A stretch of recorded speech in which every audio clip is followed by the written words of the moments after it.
జై శ్రీమన్నారాయణ. శ్రీమతే రామానుజాయ నమః. కృష్ణం వందే జగద్గురుం.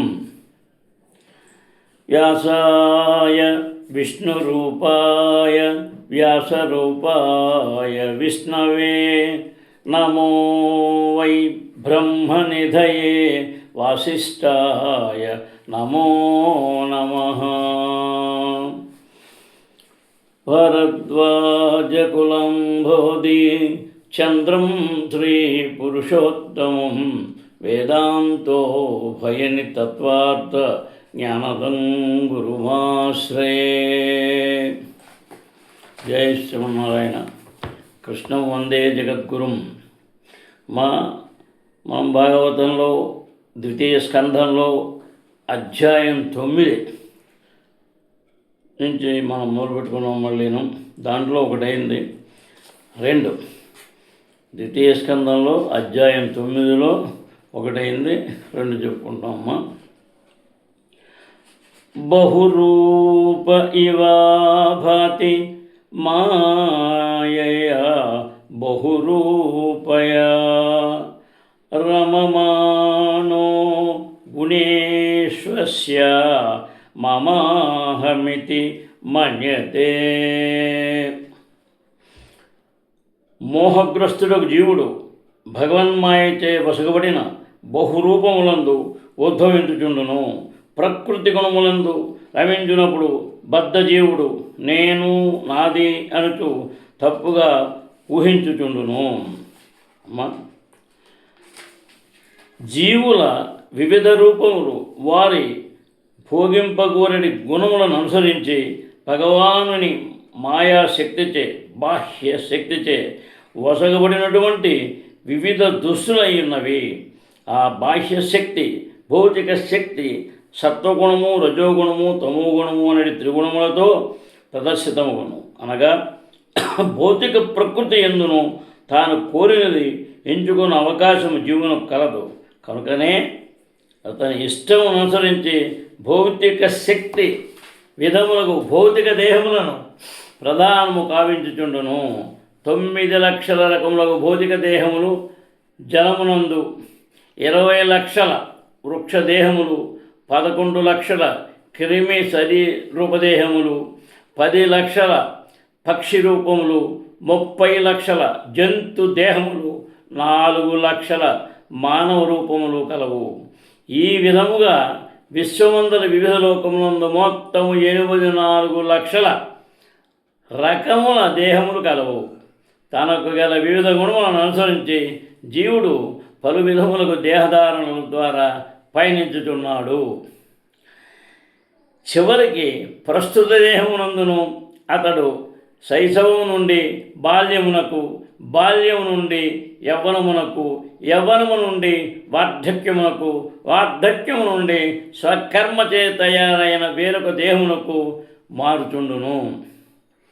జీవుడు తన కోరికలను అనుసరించి దేహము తయారు చేసుకొనుచుండును. తన కోరికలను అతడు పూర్ణముగా అనుభవించగలిగినటువంటి రూపమును భగవానుని బాహ్య శక్తి అతనికి వసగుచుండును.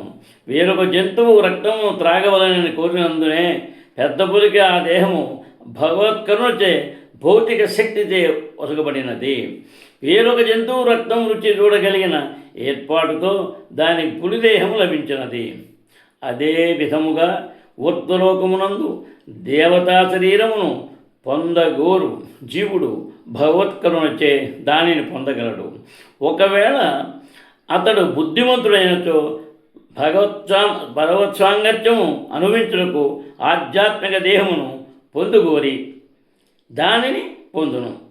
అనగా జీవునకు గల సూక్ష్మకు స్వతంత్రతను పూర్ణముగా వినియోగించుకొనవచ్చును. పరమ కరుణామయుడగు భగవానుడు వాంఛనీయముగు దేహమును జీవునకు వసగుచుండును. జీవుని కోరిక అన్నది బంగారు పర్వతమును గూర్చి స్వప్నగాంచుట వంటిది. మనుజుడు పర్వతమననేమో ఎరిగి ఉండును, అలాగుననే బంగారమననేమో ఎరిగి ఉండును. కానీ తన కోరిక కారణమున అతడు బంగారు పర్వతమును గూర్చి కలగనును. కానీ స్వప్నం పూర్తయినంతనే అతడు తన సమక్షమున వేరొకటి గాంచుచుండును. తన జాగ్రత్తావస్థ యందు అతడు బంగారమును గాని కొండను గాని గాంచడన్నచో ఇక బంగారు పర్వతం గూర్చి వేరుగా పలుకనేమున్నది. భౌతిక జగమున బహువిధములకు దేహములందు జీవులు వివిధ స్థితులు నాది నేను అనేది మిథ్యాభావన కారణమునే కలుగుతున్నవను. కర్మరతుడు ఈ ప్రపంచమును నాది అని తలచును. జ్ఞాని నేనే సర్వస్వమును భావించును.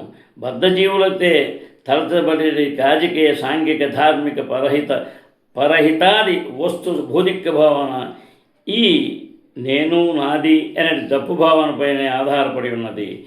ఈ నేను నాది అనున్నది భౌతిక జీవనమును భోగించుటకు గల తీవ్ర అభిలాష యొక్క ఫలమై ఉన్నది. దేహములో తాదాప్యము మరియు సాంఘికవాదము, జాతీయవాదము, కుటుంబ ప్రేమ అనేది వివిధ భావనలతో జన్మస్థలముతో తాదాత్మ్యము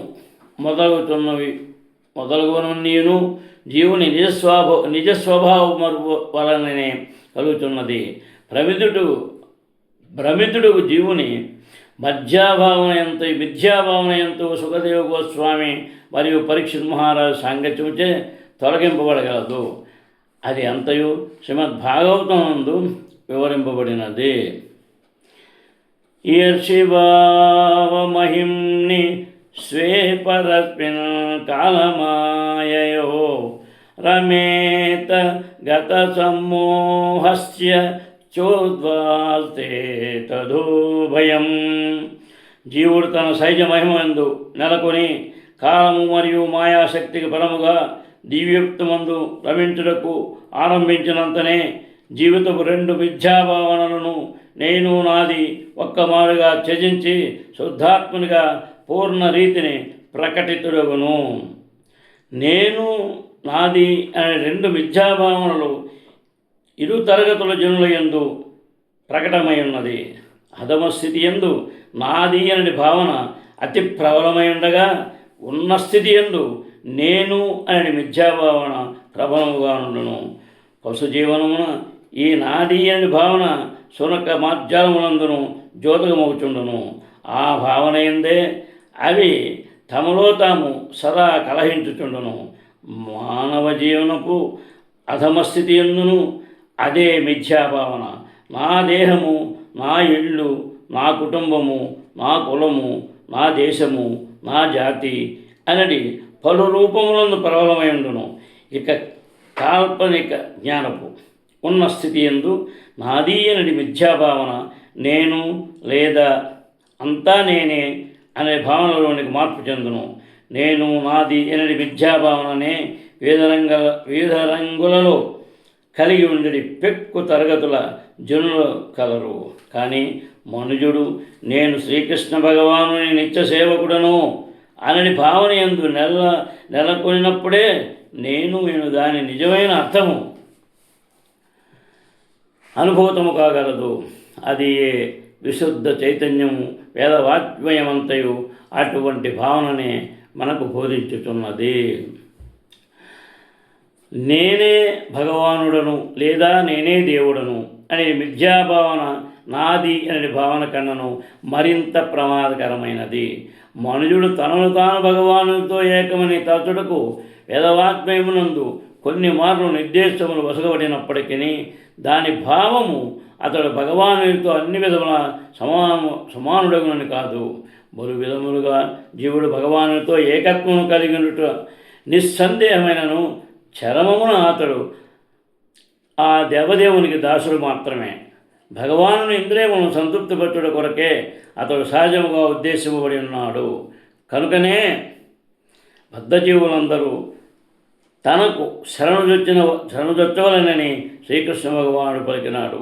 దివ్య సంకల్పమునకు జీవులు నిజముగా దాసత్వమే పొందినచో తిరిగి శరణు పొందమని ఎందులకు ఉపదేశించబడుతురు.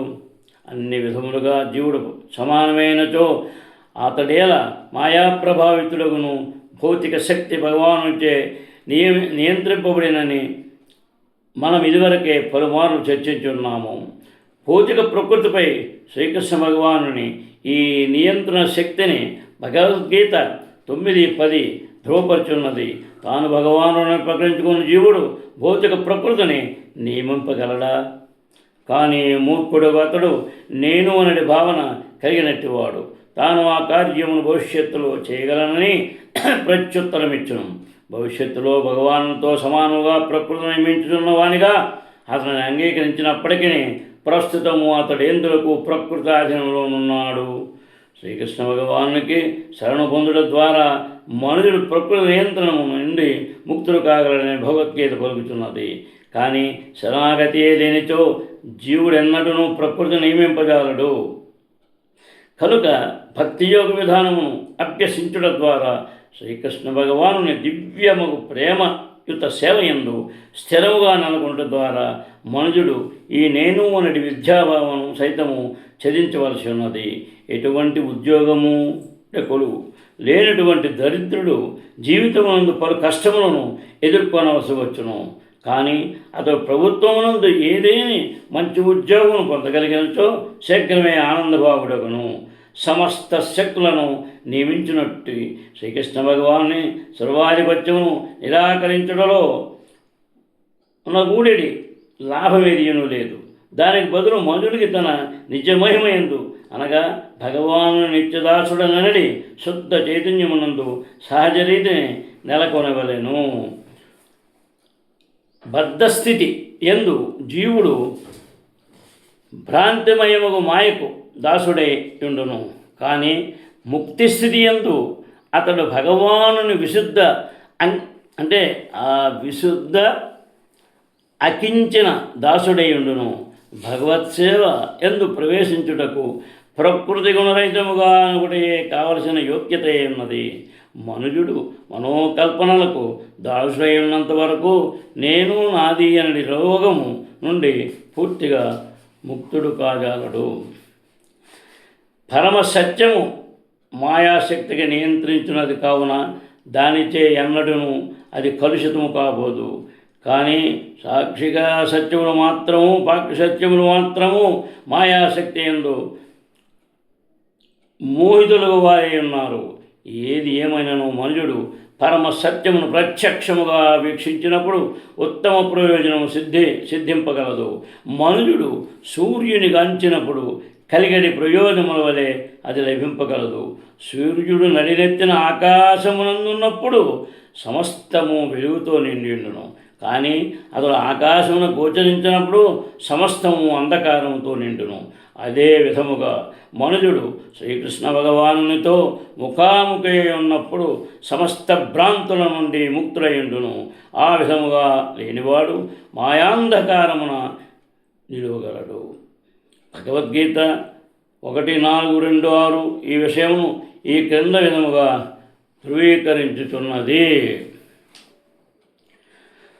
మాం చయో వ్యభిచారేణ భక్తియోగేన సేవతే సగుణాం సమతీత్యైతాం బ్రహ్మభూయాయ కల్పతే.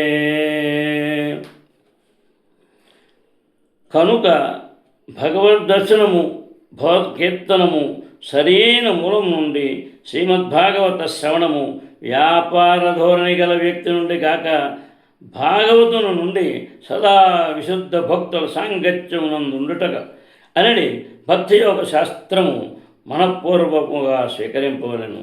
నేను నాది అనడి తప్పు భావములతో ఎవరును తప్పుదారి పట్టరాదు.